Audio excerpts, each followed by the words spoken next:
Bien, Camilo, ya en esta segunda vuelta espero estudiantes hayan podido tomar un break.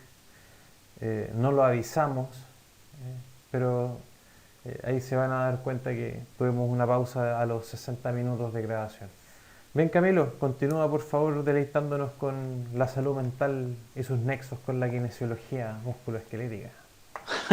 Bien, sí, estamos tratando de establecer nexos porque también es bueno que ustedes sepan que habitualmente cuando, los temas de salud mental, en el contexto de lo cotidiano, muchas veces se dejaba a los kinesiólogos fuera de estas conversaciones y yo soy de la corriente que piensa que todos los profesionales de la salud tienen que mejorar y aumentar sus conocimientos en esta área porque las necesidades de nuestra población, las necesidades de salud pública nos obligan a cada vez tener más herramientas y conocimientos para mejorar nuestras intervenciones. Así que yo estoy, como les decía anteriormente, muy contento de esta invitación, así que vamos a seguir en este camino, ¿ya? Sigamos.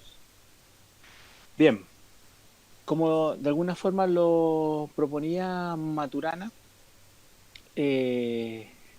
una de las claves que sostiene Humberto Maturana al momento de enfrentar la realidad, y eso se vincula con la personalidad de cada uno de nosotros, es que él dice que la objetividad, que son los signos, por ejemplo, nosotros en salud hablamos de signos y síntomas, a propósito de diagnóstico, a propósito de síndromes, de patologías. Nosotros cuando nos referimos a la objetividad, Maturana dice, la objetividad existe, pero a esa objetividad vamos a decirle objetividad entre paréntesis.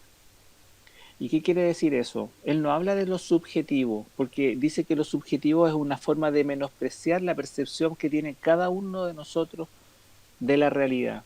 Él dice, la objetividad existe, pero está entre un paréntesis. Y a eso, se refiere a eso de esa forma, porque él dice, la forma en que cada uno de nosotros percibe la realidad determina la forma en que nosotros también desarrollamos conductas y comportamientos.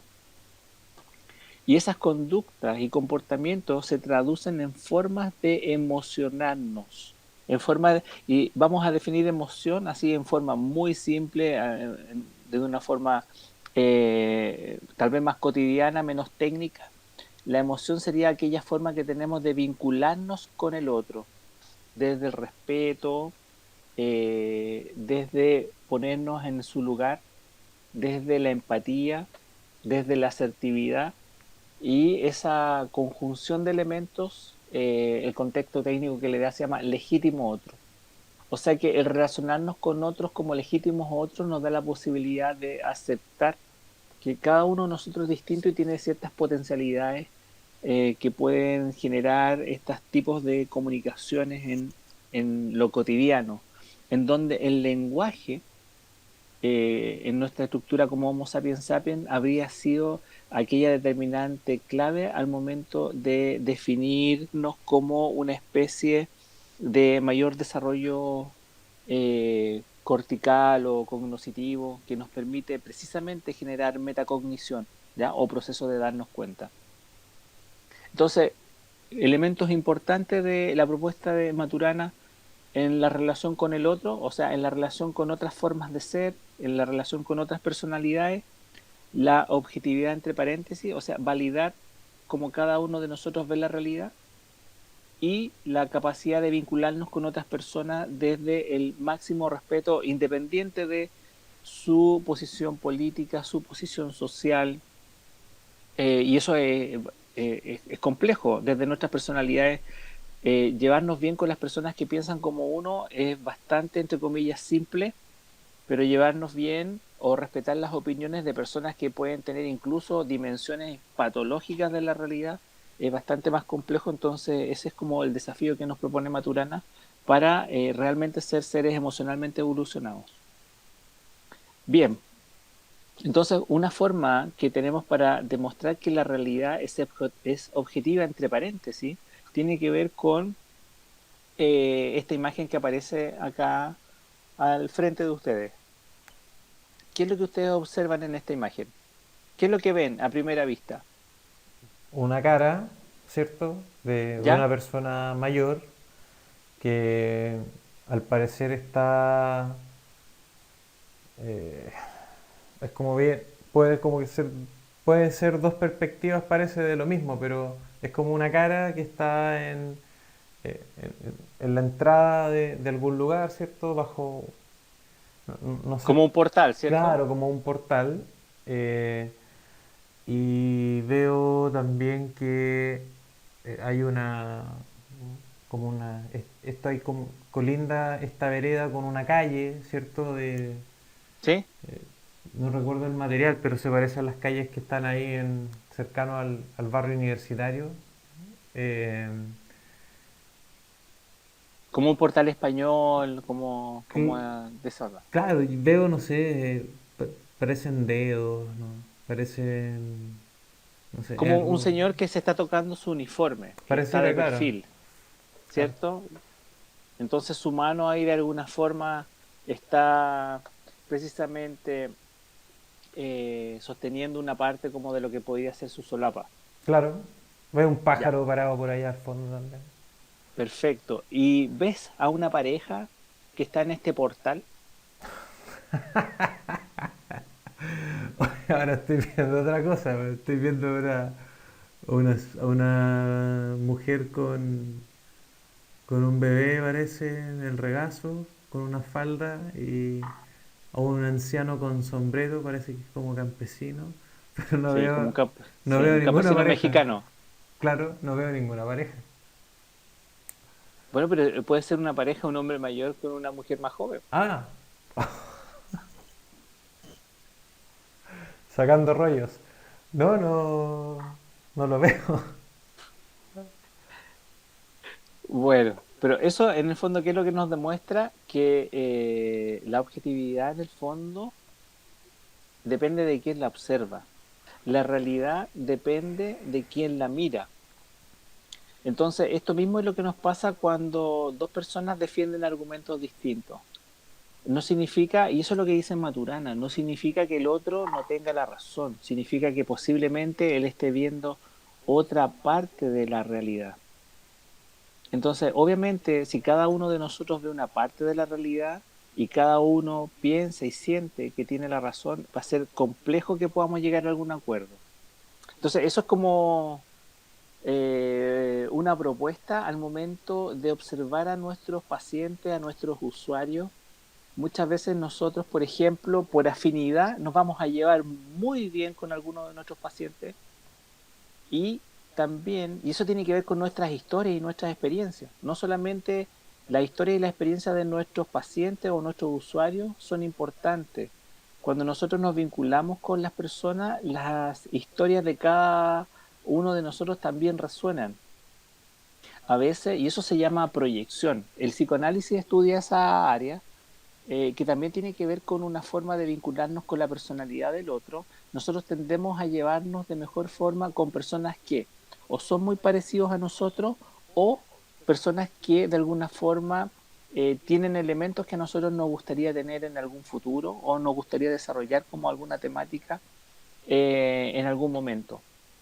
Y eso, ese mecanismo es que hace que nosotros podamos generar ese proceso se llama proyección, que es un mecanismo de defensa inconsciente y que precisamente está ahí para distinguir la realidad de distintas formas. Así que aquí hay una metáfora como aprendizaje. Cuando vemos la realidad, cada uno de nosotros se va a quedar con distintas partes de la realidad y no significa que estamos mal porque solamente al principio vimos una parte de la figura, sino que el desafío para nosotros es tratar de ver la totalidad. ¿Ya? Bien, súper. Bien, de alguna forma nosotros entonces ahora vamos, clasificaciones de personalidad como lo estamos mostrando, hay múltiples, hay muchas. Trajimos a esta clase algunas clasificaciones de personalidad que son más llevaderas para una clase. Tenemos como el tiempo que tenemos para desarrollar esta temática es la clase de hoy, entonces eh, pensamos que es mucho más beneficioso tener aproximaciones por ejemplo, una forma de clasificar las personalidades es el enneagrama. El eneagrama es esta figura que tiene 9 puntas, en donde cada una de las puntas va a determinar una forma de ser, una estructura, una forma de comportarse en la realidad. Y vamos a ver un pequeño detalle ahora de eso, porque les va a servir como una guía para entender que las personas tienen distintas formas de ser en lo cotidiano. ¿Qué es el eneagrama? El eneagrama, como lo dice su nombre, es la figura que mostrábamos recién, es una figura de 9 lados que deriva del griego y que hace que cada uno de los lados presente una tipología en específica o forma de comportarse. Eh, Cada uno de los números que aparece ahí es una punta de esta figura y va a determinar una forma de comportamiento y de interrelación con el otro. La idea básica es que existen 9 tipos o 9 personalidades que son arquetípicas. ¿Qué significa eso? Que tienen como una estructura básica que determina conducta y comportamiento. Aquí hay un factor que es importante para nosotros como chilenos. Él falleció hace poco, Claudio Naranjo, un médico chileno, estudió en la Universidad de Chile, se fue a Estados Unidos a hacer su beca en psiquiatría, después hizo un doctorado en psicología. La verdad que él no inventó el eneagrama, lo que él hizo fue actualizarlo, porque dentro de los muchos estudios que él desarrolló a lo largo de su vida, él incorporó la filosofía oriental, la filosofía hinduista a los procesos de la salud mental y la psiquiatría. Entonces, cuando nosotros hablamos del eneagrama, nos parece como bastante cercano hablar del eneagrama propuesto por Claudio Naranjo. Y aquí ustedes ya pueden reconocer con cada uno de los números ciertas tipologías. Está, por ejemplo, el número 1, la persona que es perfeccionista, que obviamente tiende a buscar como máxima la perfección dentro del proceso. El altruista, que por definición también busca la posibilidad de beneficiar siempre a los otros por sobre todo, por incluso sí mismo. El ejecutor, que centra su desarrollo y su abordaje en el hacer por sobre el pensar. El romántico, o si estamos hablando desde el género, la nomenclatura actual, el o la romántica o romántico, que tiende a generar un pensamiento más bien etéreo y a idealizar situaciones. El observador, que se centra en la percepción de la realidad y su forma de precisamente constatar lo que está viviendo. El leal o la persona leal, que se vincula con una forma de desarrollar el vínculo desde la máxima honestidad, desde la máxima cercanía y en ese beneficio también desde la lealtad. El epicureo, que en el fondo se vincula, o epicurio, se vincula con una forma de relacionarse con la riqueza. Y el jefe, ya que le gusta estar a cargo de grupos, procesos, le gusta mandar. El jefe o la jefa, ya culturalmente nosotros también en ese sentido, o como dicen los mexicanos, le dicen a sus parejas la jefa. Ya eso también tiene que ver con un sentido, es como una paradoja de la mirada patriarcal y machista, ¿cierto? Ah, y el número 9, perdón, me faltaba el o la mediadora o el mediador, que son aquellas personas que habitualmente están en aquellos procesos de lidiar, que les gusta buscar consenso, que precisan el, el buscar pactos para que la gente se vincule de la mejor forma posible. ¿Ya? Entonces, lo que hace sin duda como relevante Claudio Naranjo, aterriza aquellos conceptos que son ancestrales. ¿Eh? Para los hinduistas el enneagrama incluso más o menos tenía entre 3.000, algunos libros, 4.000 años. Eso significa que incluso antes de Cristo ya estaban generando algún tipo de desarrollo teórico. Eh, que ya hacía posible el estudio en la cultura oriental. Bien, entonces estas personalidades tienen formas o aristas que son positivas, pero lo importante que desarrolla Claudio Naranjo es que como existe un elemento positivo en cada uno de estos elementos, también existe un elemento o un rasgo que es más bien negativo, ¿ya? Y aquí en el cuadro que tenemos a continuación podemos tomar conciencia, por ejemplo, que aquel polo negativo que tiene el ser perfeccionista es precisamente el manejo de la ira. ¿Eso qué quiere decir? Cuando yo busco la perfección, el riesgo que tengo es contactarme con la ira y en ese sentido quizás tener problemas para poder regular mis rabias, regular mis emociones y por ende también eso me lleva a tener conflictos con los demás. En el caso del altruista es un efecto negativo el exceso de orgullo. ¿Ya? O sea, por ejemplo, me siento orgulloso de ayudar a los demás, pero puedo caer en el extremo de vanagloriarme de eso, ¿ya? De en exceso ser llamado a la validación de los otros.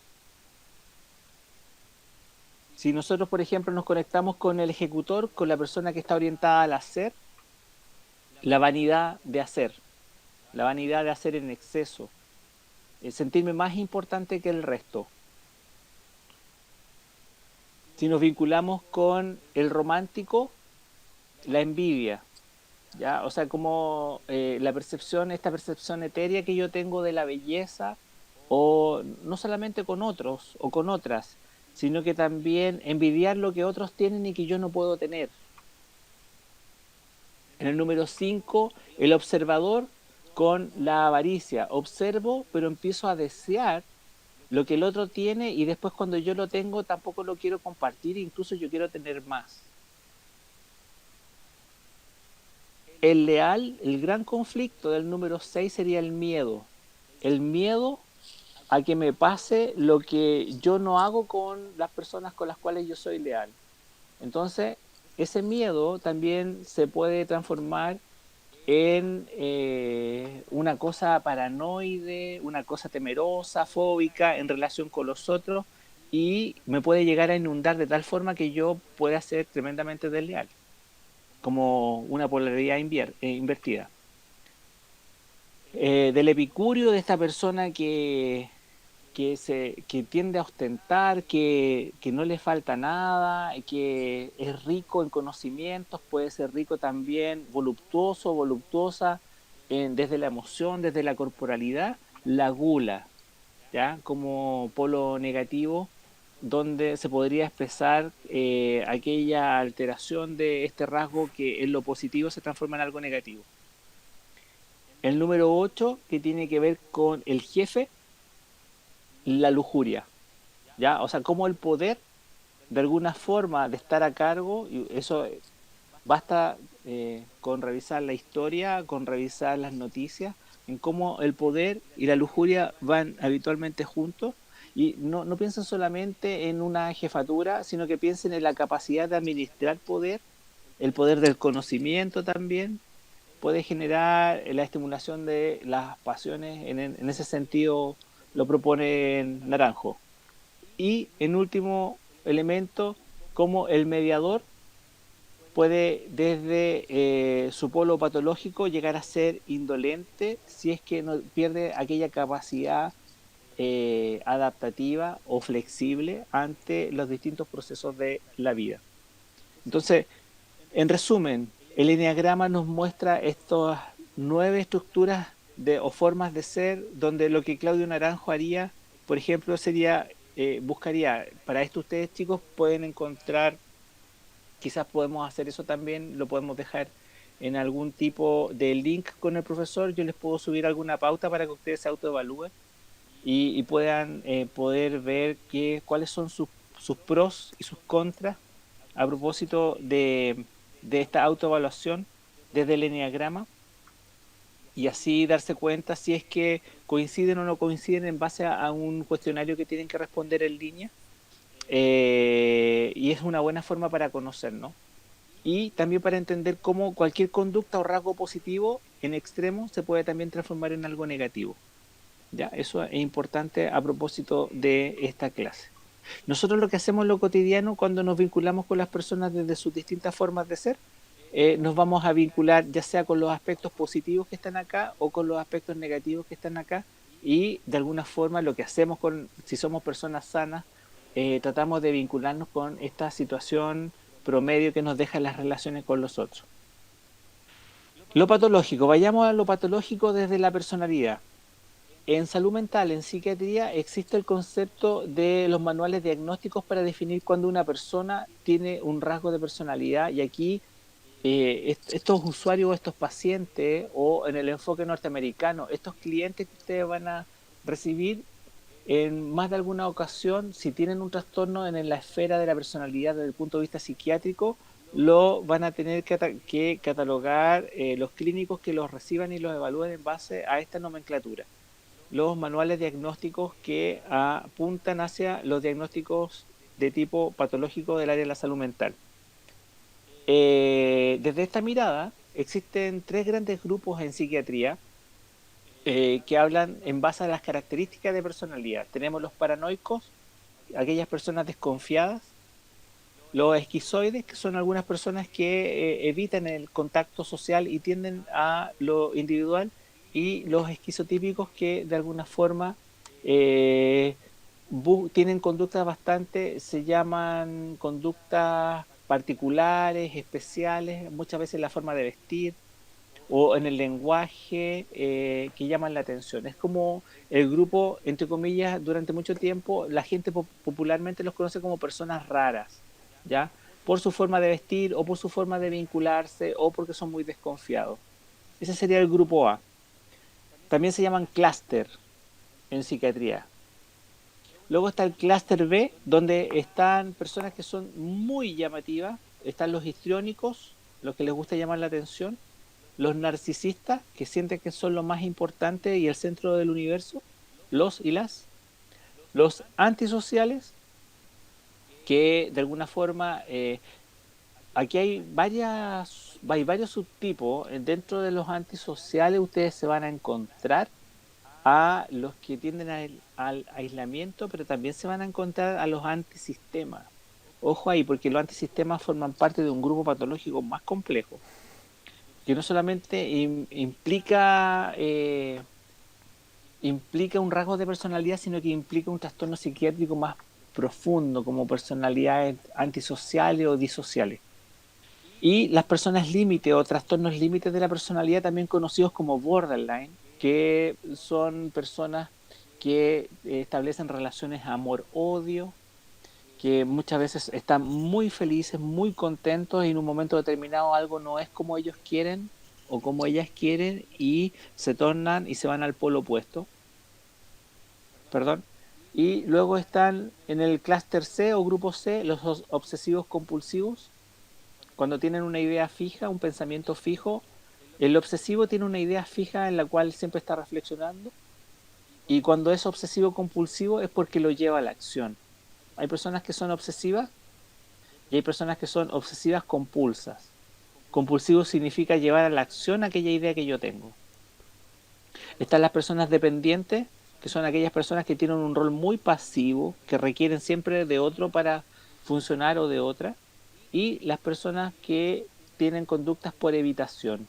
Son aquellas personas que, por ejemplo, si estamos en una sala de clase en el modo presencial, serían aquellas personas que habitualmente prefieren estar solos, que se sientan al fondo de la sala, que no quieren interactuar con nadie y ojalá cuando termina la clase me voy inmediatamente y cuando comienza la clase trato de llegar de los últimos para sentarme y ojalá no interactuar.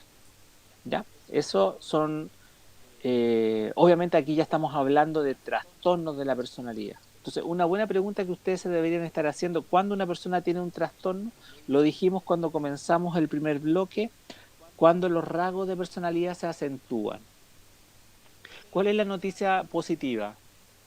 Entonces uno podría decir, profe, pero a ver, yo a veces soy un poco paranoico, soy desconfiado, a veces soy un poco esquizoide, también puedo ser un poco esquizotípico, a veces me visto de una forma particular o a veces me vinculo con las personas de una forma particular, también soy histriónico, histriónico también significa histérico o histérica, ¿ya?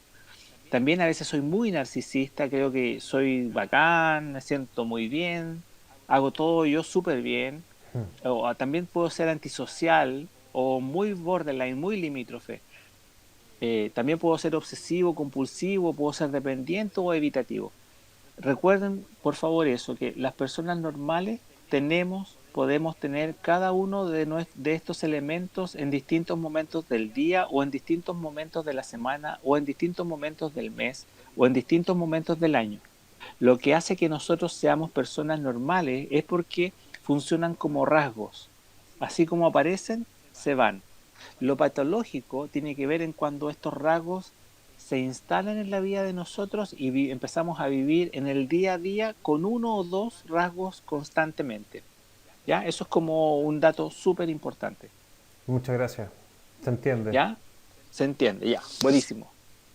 Y, y aquí les traje, me pareció bueno este resumen que fue propuesto por la Sociedad Médica Panamericana, en donde aparecen distintas personalidades vinculadas con los trastornos. ¿Ya? Entonces, va en la misma línea de lo que acabamos de revisar. Va también en la misma línea del eneagrama. Aquí nosotros vemos cómo las distintas personalidades, o sea, nuestras formas de ser, pasan de una función flexible y adaptativa a la patológica, que es esta función que es más externa, donde funcionamos de forma rígida y desadaptativa. Siempre en salud mental, todo lo rígido, toda conducta rígida se transforma en un elemento patológico. Toda conducta flexible tiende a la salud mental. ¿Ya? Ese también es otra máxima importante en esta línea. Entonces, vamos a definir un trastorno de la personalidad como un patrón de relación, percepción, comportamiento y pensamiento. Y aquí volvemos de nuevo a reiterar lo mismo, que es permanente, o sea, que se instala en la vida de la persona, que es inflexible, o sea, es rígido y que se vincula con angustia. Entonces las personas tienden a no generar, muchas veces la angustia en algunas personas los congela, ¿ya? Y también afecta a la persona y o afecta también a su entorno. ¿Dónde habitualmente aparecen los trastornos de la personalidad? Cuando comienza la edad adulta. O sea, tenemos que haber transitado por la adolescencia. Entonces, pregunta, alguien podría decir, profe, yo tengo hermanos adolescentes que funcionan bastante como estos elementos que están acá muchas veces. Eso es tremendamente normal, a no ser que tenga conductas desadaptativas. ¿Ya? ¿Qué sería una conducta desadaptativa? Por ejemplo, alucinaciones visuales o auditivas. Y ahí la pregunta que les van a hacer, ¿está consumiendo algún tipo de sustancia? Sí, mira, fuma marihuana día por medio y tiene alucinaciones. Entonces ahí cruzamos los dedos para que el fumar marihuana sea el foco que está gatillando la alucinación. Ahora, la noticia compleja es que en un 18% de la población mundial el consumo de marihuana se asocia con una patología que es crónica, que tiene tratamiento y no tiene cura, que se llama esquizofrenia, que afecta la función cerebral desde el punto de vista de la inteligencia. Y una vez que se instala esa patología, se queda con nosotros porque hasta el momento no se ha podido todavía desarrollar un tratamiento que sea lo suficientemente eficaz para que una persona que tuvo un episodio de esquizofrenia, esa patología se vaya. Así que ojo con eso. Bien, entonces un trastorno de la personalidad puede llevar a otras patologías más complejas, sí, puede llevar. Y eso también tiene que ver con factores que nosotros no manejamos, como el impacto de lo ambiental en nuestra genética. ¿Ya? A veces uno no lo sabe, pero en la historia de nuestro genograma puede haber un abuelo o un bisabuelo que, por ejemplo, tenía trastornos del ánimo o trastornos depresivos importantes o consumía alcohol en forma importante y esos elementos nadie nos contó o nadie sabía o son esos secretos familiares que nadie discute y resulta que yo hoy día de pronto a la edad que tengo me doy cuenta que después de los 20 o después de los 30 o en otros casos después de los 40 siento cierta necesidad de consumir alcohol de una forma desmedida, más allá de lo que consumía en los carretes con mis grupos de par. ¿Ya? Entonces, ojo con eso también. Es importante saber que estos trastornos que tienen que ver con la personalidad, una vez que se instalan, se mantienen en el tiempo, ya lo habíamos mencionado, tienden a ser inflexibles, funcionan desde una estructura rígida y afectan nuestra cotidianidad, o sea, afectan nuestras actividades del día a día. Desde el espectro cognitivo, ¿qué es importante recordar? Las personas sanas tienen esta capacidad que aparece acá, la capacidad, concepto clave, insight. El insight, o sea, aquella capacidad de mirarnos hacia adentro, nos permite tomar conciencia de que estamos enfermos. Por ejemplo, una persona sana que se esté afectando su personalidad, tiene la capacidad de decir, ¿sabes qué? Yo me di cuenta que me equivoqué, ¿sabes qué? O no, no necesariamente en el momento, sino que posteriormente, yo necesito ayuda, necesito tratamiento. ¿Cuándo nos tenemos que preocupar? Cuando nuestros pacientes o nuestros usuarios tienen un bajo insight. O sea, por ejemplo, ustedes les dan una indicación y ellos no hacen caso. Y lo que es peor, cuando hay ausencia de insight. Recuerden que nosotros en lo cotidiano podemos recibir usuarios con distintas lesiones del aparato locomotor, del sistema musculoesquelético, con patología neurológica, etcétera, pero nosotros no tenemos ninguna radiografía que nos hable de qué personalidad tienen ellos Mm. y qué capacidad tienen dentro del espectro cognitivo. Entonces, la cognición, una buena forma desde lo clínico de tomar conciencia cómo está funcionando, tiene que ver con esto. Entonces, eso nosotros lo hacemos a través del vínculo terapéutico. El vínculo terapéutico es la relación que uno establece de apoyo y de ayuda. Desde que conocemos a la persona, nos presentamos y marcamos los límites de lo que va a ser nuestra intervención. Y obviamente estas ideas que aparecen acá son ideas en el plano de lo patológico, una idea obsesiva, una idea sobrevalorada, una idea delirante, por ejemplo. Una idea obsesiva con el ejercicio sería querer insistir más allá de las indicaciones de las repeticiones que ustedes le dieron. Una idea sobrevalorada es pensar que la capacidad que yo tengo no está siendo totalmente explotada, entonces voy a hacer más como usuario, como paciente, perdón, voy a trabajar más de lo que me están diciendo, entonces aumento las repeticiones, por decirlo en términos muy generales. Y una idea delirante, los delirantes siempre tienen que ver con la locura, locura conocida como el loco que alucina, y lo delirante es como fantasear con cosas que yo no soy capaz de hacer. Entonces, ahí habitualmente, en estos tres elementos, en lo obsesivo, en lo sobrevalorado y en lo delirante, es donde ustedes van a encontrar las personas y sus lesiones. Ahora, este tipo por eso lo puse acá de ejemplo, desde el espectro cognitivo, ustedes lo van a encontrar en personas, por ejemplo, que tengan TOC, trastorno obsesivo compulsivo. ¿Ya? Entonces, una persona con TOC, lo menos que tiene muchas veces es el adecuado insight, o sea, la adecuada capacidad de tener conciencia de la enfermedad. Entonces, muchas veces, como tienen bajo insight o tienen una ausencia del insight, se van a dejar llevar por la idea delirante, o sea, yo me las puedo todas, o la idea sobrevalorada, yo siempre puedo más, o la idea obsesiva, tengo que aumentar mi masa muscular, no de aquí a 3 meses más, 4 meses más, sino que de aquí a esta semana o si no hoy día. Esos son procesos que ustedes van a encontrarse desde su manejo clínico.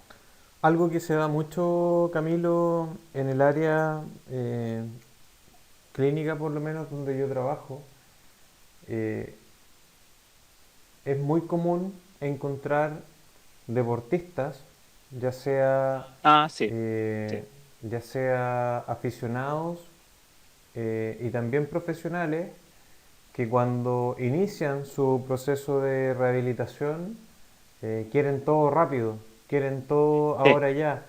Y, y una de las cosas que uno conversa con ellos en la primera sesión, de hecho, es que ellos están iniciando un proceso, y van a ocurrir cambios. Para que los cambios ocurran hay que trabajar, hay que seguir recomendaciones, que esto es 50 y 50. Y Claro. creo que ese speech baja bastante la ansiedad muchas veces. No sé si desde tu perspectiva o desde lo que tú conoces, se da que generalmente los deportistas de alto rendimiento o las personas que son muy activas probablemente sean también un poquito más ansiosas. Sí, muchas veces van de la mano y lo que es complejo es que muchos de ellos también tienen la capacidad de esconder un poco esa ansiedad. No todos la muestran, sino que a veces impresionan como ser personas que siguen las instrucciones muy adecuado. Nosotros en salud mental a eso le llamamos conducta adecuada. Son personas que impresionan inicialmente ser muy adecuados, que siguen las instrucciones, muy atingentes, que tienen un buen contacto inicial, pero que lamentablemente cuando ahí viene la experiencia clínica que ustedes van a ir desarrollando, cuando ellos comienzan a desarrollar las pautas de ejercicio, los patrones de ejercicio, precisamente en este proceso de adecuado ensayo, o sea, tomar conciencia, lo que ustedes le dijeron, nosotros tenemos que partir, por ejemplo, con este sistema, con este protocolo de ejercicio para no lesionarnos. Si no siguen la indicación, a pesar de ellos tener una buena aproximación inicial, es porque el insight puede ser bajo o puede estar ausente. Así que ojo ahí. Y desde la manifestación ansiosa, muchos de ellos, por esa misma ansiedad, es que fácilmente se lesionan o caen también en algún tipo de consumo de sustancias que no son legales para Mm, nuestra legislación, menos para la práctica deportiva. Entonces, ojo ahí también con eso. gracias. Ya, súper. Ya. Comenzamos entonces con la última parte de la presentación que habla de aquellas estrategias psicológicas para el desarrollo del ejercicio físico. Y a modo de resumen, aquí hay algunos elementos que son importantes que ya lo hemos de alguna forma desarrollado como proceso de autoconfianza, motivación, ansiedad, estrés, que era lo que recién señalaba el profesor.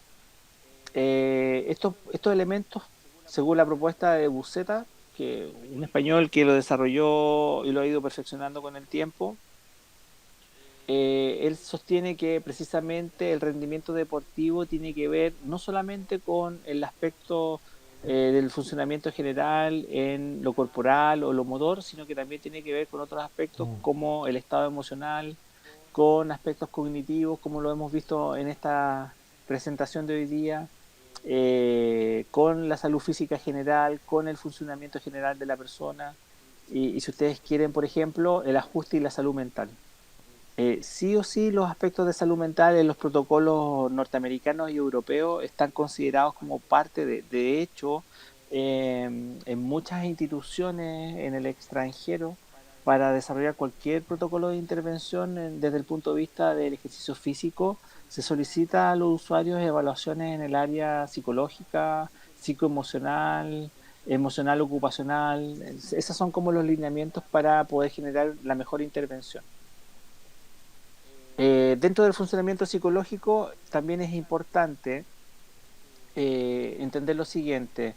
El ambiente es un determinante importante desde los aspectos externos y desde las variables personales. Lo que nosotros hoy día hicimos, tratamos de hablar de las distintas formas de hacer, o sea, desde la estructura psicológica, cómo influye en los resultados que va a tener la persona. Y aquí, fíjense bien, nos topamos con un concepto que ya hemos mencionado muchas veces en nuestra presentación, de aquellas personas que son más flexibles, o sea, más sanas, con las que son más rígidas, o sea, menos sanas desde el punto de vista del funcionamiento. ¿Ya? Y eso obviamente va a generar algún tipo de necesidad en el futuro que podría ser desde el apoyo psicológico hasta una intervención psicológica que muchas veces significa marginarlo de cualquier proceso de entrenamiento físico. Así que eso también es importante como condicionante. Por eso que aparece la intervención psicológica vinculado con la rigidez y también el apoyo psicológico, que es más bien lo que se hace como consejería, eh, en este aspecto que tiene que ver con lo formal, podríamos hablar de terapeutas, de psicólogos, de psiquiatras que trabajan en esta línea precisamente junto a los kinesiólogos, traumatólogos y deportólogos también Mm, en Chile desde los últimos ya, me parece, 10 años, quizá un poquito más. Ya generan algún tipo de intervención ya seria y formal. mm. ¿Ya? Eso, ustedes se manejan mejor en esa área que yo. Variables psicológicas implicadas en el desarrollo de la actividad física. Y aquí están los procesos cognitivos que hace un ratito conversábamos, que tienen que ver con las funciones cerebrales superiores, pero aquí están a modo de variables, ¿ya? La autoconfianza, la autoestima, la motivación interna, el autocontrol emocional, habilidades psicológicas, la resiliencia, que es súper importante, que es aquella capacidad adaptativa que tenemos para aprender de las situaciones más difíciles, estrategias para enfrentar el estrés. Esa pregunta es muy importante. Siempre se dice, muchas personas incluso, a veces desde lo académico, quieren alejarse del estrés. La variable de estrés más bien nos facilita el desarrollo de nuevas potencialidades. El tema es cuánto de estrés tiene que haber. ¿Ya? Eso no solamente desde lo fisiológico, también desde lo emocional. El concepto de locus de control interno es un concepto que viene desde la psicología, que apunta precisamente a aquella capacidad que tenemos nosotros de vernos nosotros desde dentro y conectarnos también con la forma de autorregularnos. ¿Ya? O sea, cómo yo me autorregulo en un contexto de actividad física, un contexto de incluso de actividad deportiva. ¿Ya? Entonces, me estaré exigiendo mucho, me estaré exigiendo muy poco, tengo expectativas muy altas. A eso se refiere el locus de control interno, ya que es un proceso reflexivo, ya que se vincula con el insight. La tolerancia a la frustración, si, obviamente si tengo baja tolerancia a la frustración, mis procesos de vida van a ser menos llevaderos. Atención y concentración, que es una función básica, y el compromiso, el esfuerzo y las variables socioambientales que son parte de cualquier intervención que se desarrolla en la línea de la actividad física. Perdona, Camilo, con lo que Sí, estabas dale. mencionando anteriormente, si es que puedes volver a la diapositiva, Sí, creo, y tú quizás me podrías confirmar que más del 90% de lo que tienes ahí se forja o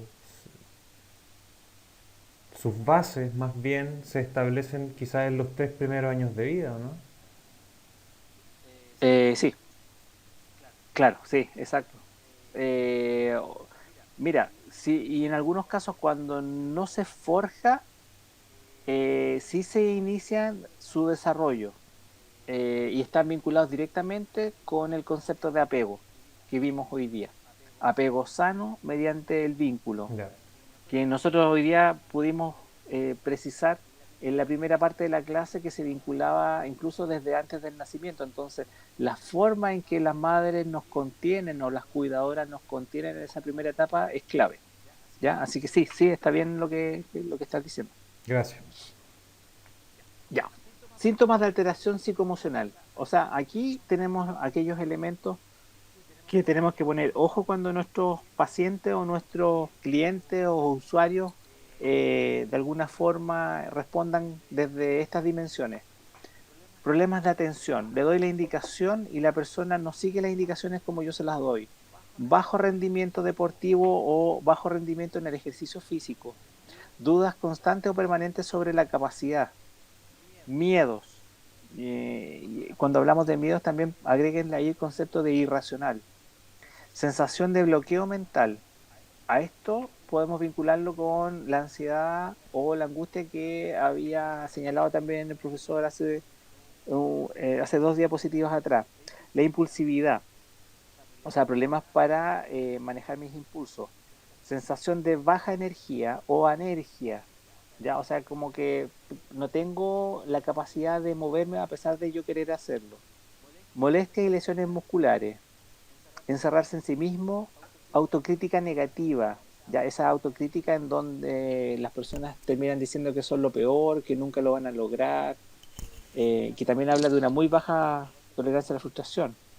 Sentimientos de impotencia, agresividad, apatía, evitar enfrentarse a nuevos retos, excesiva importancia a los errores, quejas constantes, irritabilidad o mal genio, enfados constantes, excusa a su bajo rendimiento, falta de consistencia en su rendimiento sin motivo aparente, falta de adherencia a la actividad deportiva, no disfrutar con la práctica deportiva, surgen pensamientos de abandonar la práctica deportiva o el ejercicio físico. Pues, Bueno, esos son los un síntomas montón. que hablan de alteración emocional. Sí, y son como decimos en lo académico, son síntomas del libro. O sea, cualquiera de nosotros que perciba por lo menos 3 o más de estos síntomas, hay que poner ojo en la evolución de la persona con la cual estamos interviniendo, porque puede haber algún proceso asociado a la angustia, a la ansiedad, a la depresión, a un trastorno de la personalidad que esté ahí generando algún tipo de problema. ¿Ya? Y eso debería tener Sí, un abordaje desde tu área de expertise, ¿cierto? sí, sí, derivación. Derivación, Derivación, perfecto.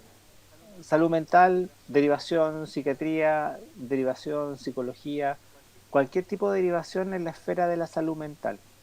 ¿Ya? Y la idea, bueno, de este curso es que ustedes tomen estas variables, porque ustedes desde esta mirada, ustedes pueden reconocer los síntomas y signos que están observando. O sea, la idea de que ustedes no solamente deriven, sino que señalen por qué están derivando y lo puedan argumentar.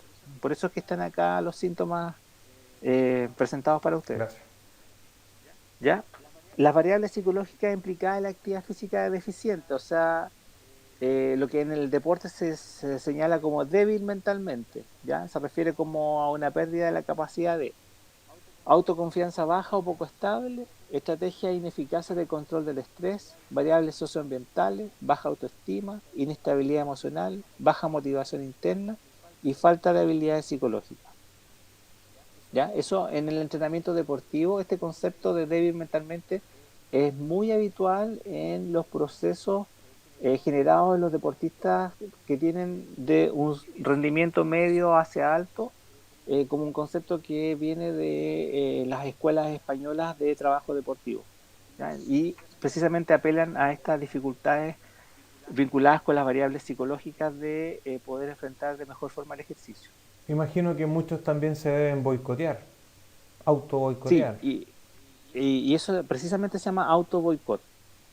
Ya, o sea, de hecho, el auto boicot como figura psicológica o de la salud mental existe incluso en el mundo de lo académico.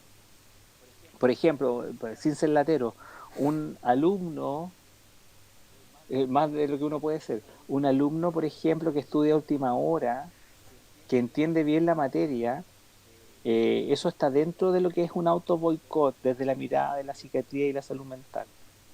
Un alumno que se conforma con la nota para, no estoy hablando de los alumnos de la Universidad Diego Portales que se caracterizan por tener un alto rendimiento y ser muy estudiosos, sino que estoy hablando de alumnos de otras universidades.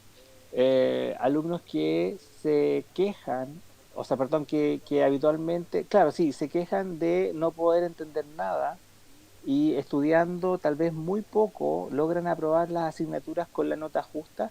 Habla no de un alumno que tenga dificultades cognitivas, sino que habla de un alumno que tiene grandes ventajas cognitivas, pero con algunos problemas en lo emocional para poder enfrentar de mejor forma su desarrollo académico. Mm. Porque si es que de verdad tuviera problemas cognitivos, con poco tiempo no podría aprobar sus asignaturas. Entonces, todos esos procesos hay que estudiarlos. Y eso, imagínense, si ocurre eso en lo cognitivo, ¿qué le pasa a una persona desde el desarrollo locomotor o psicoafectivo? Mm. Así que eso es importante también a considerar.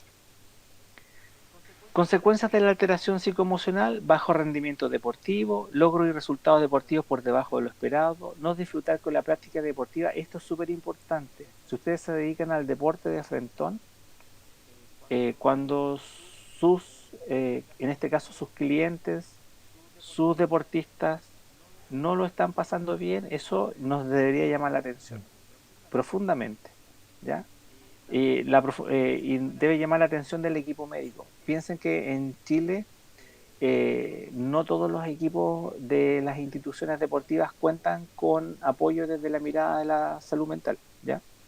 Y no todos los psicólogos que trabajan en el área deportiva se manejan en la psiquiatría clínica más profunda, porque son áreas distintas, ¿ya? Influencia negativa del deporte en su autoconcepto y autoestima. Y aquí están los trastornos adaptativos relacionados con el estrés, ansiedad, trastornos de alimentación y depresión, problemas con el entorno social y la posibilidad de quemarse, el famoso burnout, abandonar la práctica deportiva. Cuando las personas se queman es en el fondo cuando sienten que ya perdieron la capacidad de poder desarrollar lo que a ellos les gustaba y ni siquiera disfrutan con la idea de poder hacer aquella actividad que en algún momento para ellos fue incluso hasta lo más importante. Así que esos son aspectos como consecuencia de la alteración emocional.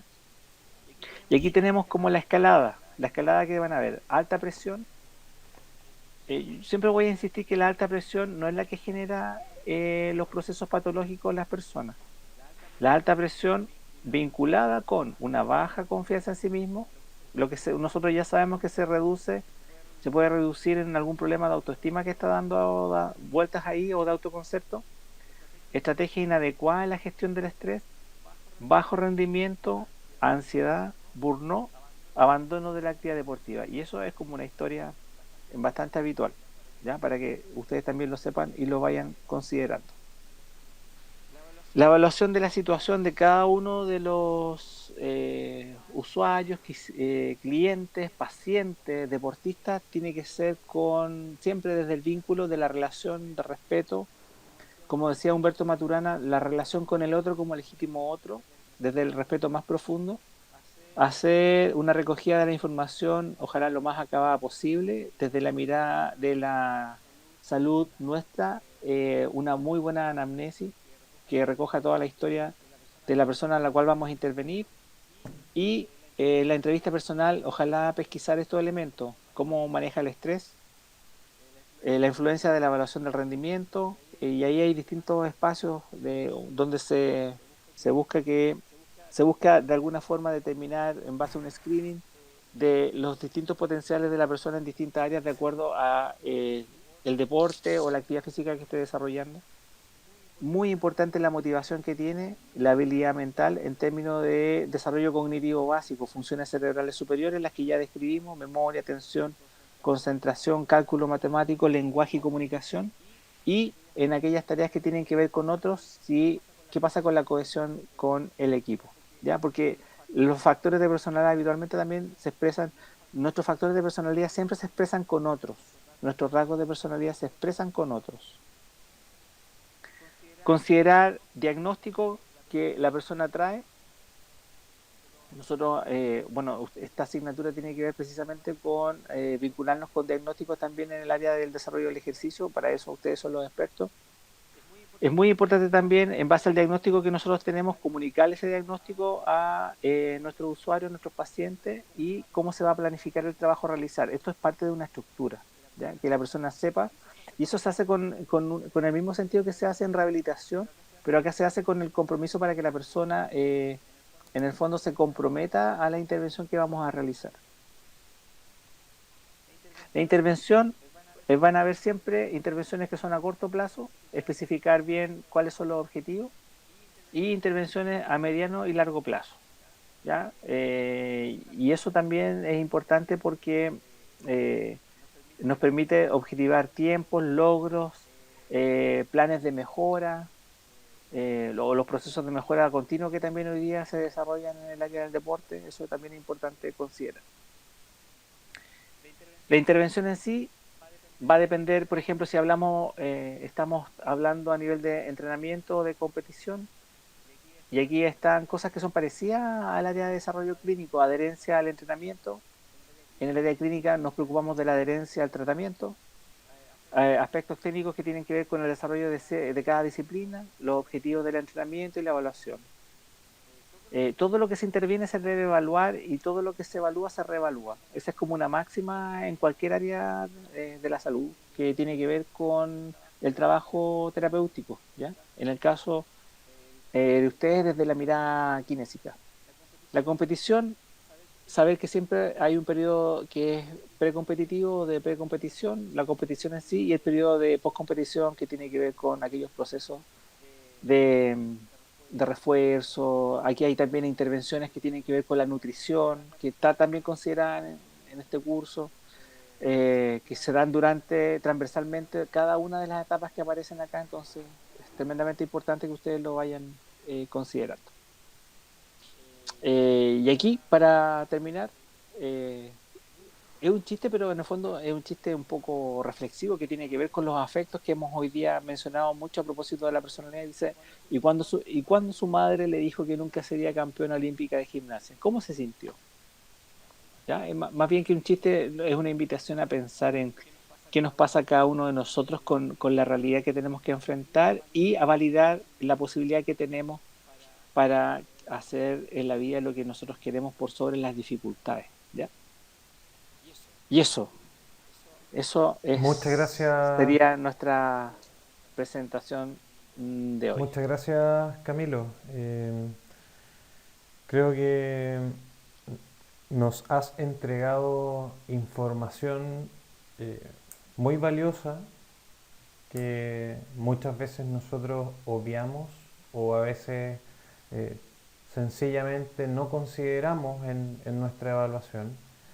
Y tocaste temas súper relevantes que son parte del día a día, como por ejemplo los trastornos del estado del ánimo. Hoy en Sí, día es súper común encontrar a personas con trastorno del estado del ánimo. Yo imagino que deberá existir alguna estadística que nos diga si es que eso es más común en adultos mayores, en mujeres posparto, no sé, yo creo que esa estadística quizás existe. Eh, y al respecto, Camilo, desde tu visión, ¿cómo trabajamos con los usuarios con depresión? ¿Hay usuarios con depre que responden al tratamiento que nosotros proveemos? Y hay otros sí, usuarios que no responden de lleno. Tú le haces todo, le haces el ajuste, lo entrenas y lo motivas, le das recomendaciones, le armáis una pauta para que haga en la casa, pero de todas maneras hay algo ahí también, hay un factor que nosotros no nos podemos meter tampoco. Y esos sujetos no responden ahí. ¿Qué se hace? ¿Qué se sí. sugiere?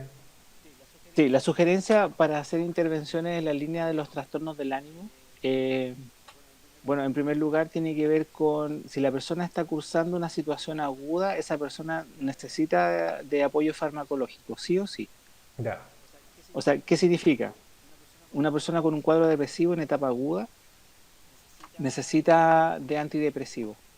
Y ahí habitualmente los médicos generales, desde el médico general hasta el psiquiatra, pasando por el neurólogo, tienen ciertas baterías farmacológicas para estabilizar el ánimo. De hecho, ese grupo de fármacos se llama estabilizadores del ánimo. Si las depresiones tienen elementos ansiosos, los fármacos que van a requerir van a ser una conjugación entre antidepresivos y ansiolíticos. Una vez que la persona está estable o está, por lo menos, la estabilidad va a depender de la respuesta al fármaco. No todas las personas responden de la misma forma en tratamiento antidepresivo. Pero si la persona, pensemos que tenga una buena respuesta, en 2, 3 semanas de tratamiento farmacológico la persona ya se empieza a sentir mejor porque los niveles de serotonina a nivel del sistema nervioso central empiezan a generar cierta variable de flexibilidad, de estabilidad. Eh, Hablo de flexibilidad porque los neurotransmisores, ustedes lo vieron en fisiología, en bioquímica, de acuerdo también a la vida media del consumo del fármaco, siempre están de acuerdo a oscilaciones. ¿Ya? Van oscilando, lo que pasa es que las dosis a lo largo de cada día muchas veces tienen un efecto de sumatoria Ujú. desde la mirada de tratamiento farmacológico. Entonces, en esa etapa recién, cuando la persona empieza a sentirse mejor, es cuando se sugiere el tratamiento deportivo.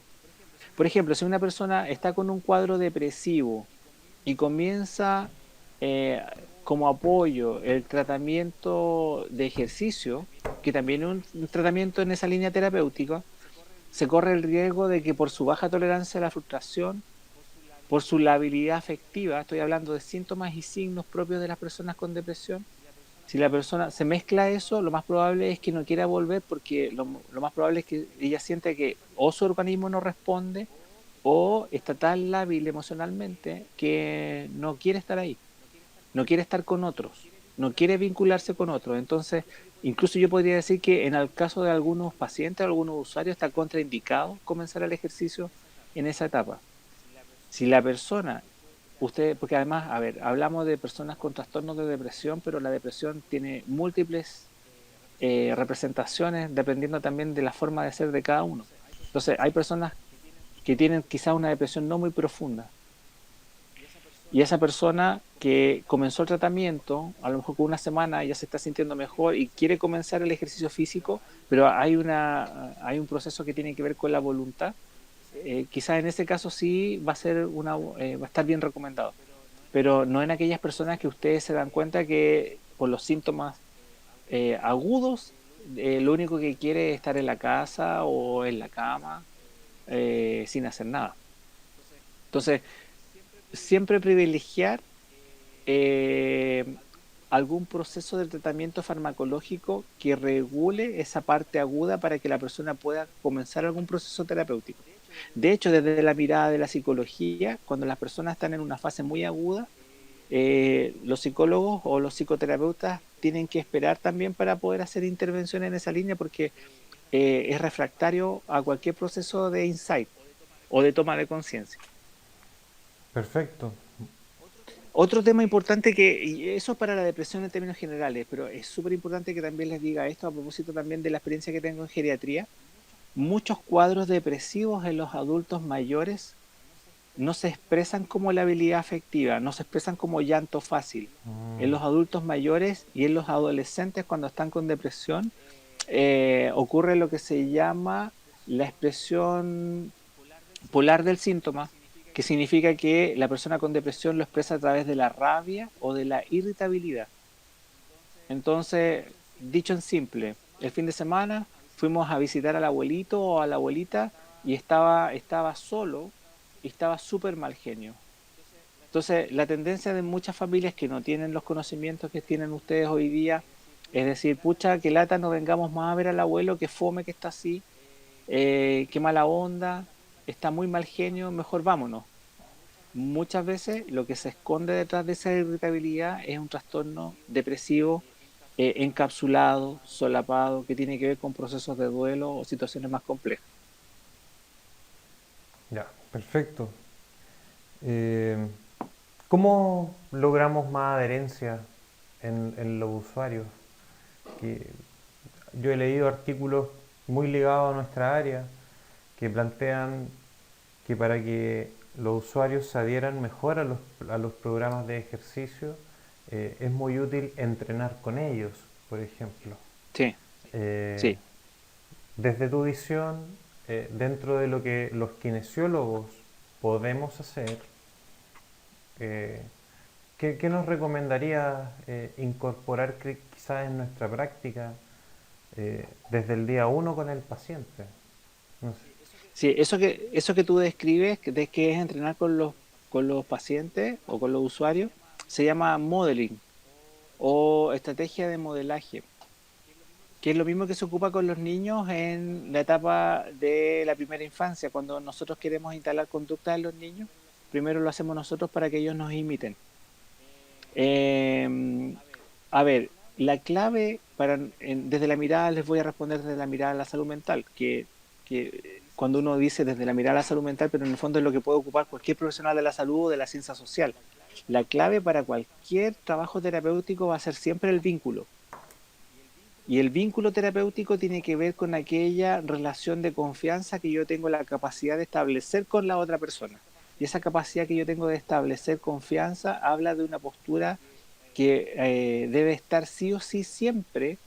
Y ahora le vamos a meter un poquito de razonamiento teórico que debe estar basada en un enfoque de derecho. El enfoque de derecho promueve que nuestros usuarios estén al tanto o nuestros pacientes estén al tanto de sus diagnósticos médicos, de las posibilidades que tienen de tipo terapéutica. Entonces, ¿qué implica eso para nosotros como profesionales? En ser muy honestos, de decirles en qué etapa estamos de nuestro abordaje, que nosotros los vamos a acompañar en ese proceso y que estamos ahí para responder todas sus inquietudes. Si nosotros, por ejemplo, a propósito de los internos, cuando uno ve a los internos que están en sus pasantías, los internos de cuarto o quinto año, si el interno, cuando está dando alguna indicación, está más preocupado de su celular que de mirar al paciente, de mirarlo a los ojos, de vincularse con respeto, del tono de la voz, lo más probable es que ese paciente no se sienta contenido desde la corporalidad. Recuerden que nuestros pacientes necesitan contención y hablamos hoy día de la contención. La contención tiene dimensiones: corporal, emocional, y que son necesarias para generar un buen vínculo. Entonces, para que las personas sientan confianza, difícilmente si nosotros no nos vinculamos con ellos, no los miramos o siempre sentimos que nos están quitando tiempo. Eso también significa, ojalá trabajar en instancias donde nosotros podamos generar el tiempo necesario para poder dedicarle a cada usuario el tiempo que requiere. Perfecto. Perfecto, Camilo. Te doy las gracias, Camilo. Eh, Súper. Creo que va a ser un tremendo aporte todo esto que tú nos contaste el día de hoy, para la formación de estos estudiantes que optaron por esta asignatura dentro de su formación. Eh, y te doy las gracias nuevamente, encantado te invito a trabajar nuevamente en algún otro tema. Vamos a ver la Ya posibilidad ahí pues, de encantado. desarrollar algo, eh, puede ser también en postítulo, así que a los estudiantes también los dejo invitados si es que tienen cualquier consulta, cualquier duda. Está el correo de contacto del profesor Camilo en la primera diapositiva. Y les recuerdo que en base a estos dos módulos de presentación, vamos a tener un cuestionario breve de 3 preguntas, para que hagamos quizás una reflexión sobre los temas conversados.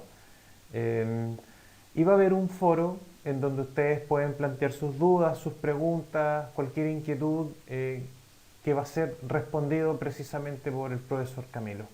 Así que te agradezco, Camilo, muchas gracias por aceptar esta invitación y gracias por esta luz. No, muchas gracias por haberme invitado y bueno, lo que necesiten. Gracias, Ya, porque estén muy bien. gracias, nos vemos. Ok, chao, Chao. chao.